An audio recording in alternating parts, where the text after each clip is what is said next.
personnel du CNRS. J'ai été embauché au Ganil en tant que concepteur mécanique pour faire de la conception mécanique dans les détecteurs et toute l'installation, parce qu'on c'est un accélérateur de particules.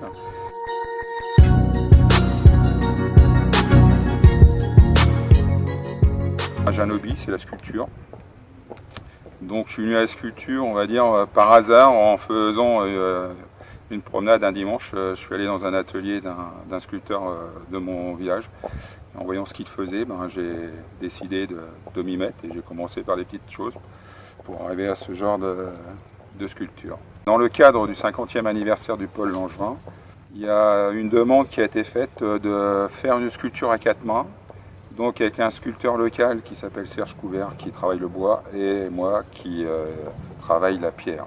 On avait comme demande qui nous avait été faite de représenter l'image du centre Paul Langevin, c'est-à-dire la famille, la montagne.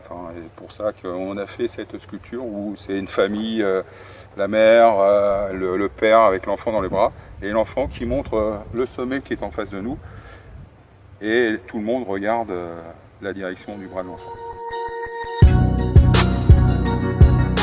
Pour réaliser cette sculpture, c'était la première fois que je travaillais sur une pièce aussi importante. Je suis parti sur un gros bloc, un espèce de menhir, peut-être mes origines bretonnes, qui faisait 3 tonnes.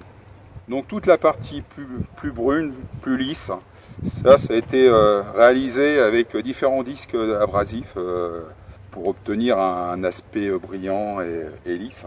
Donc on a à peu près 4 rendus sur cette pièce.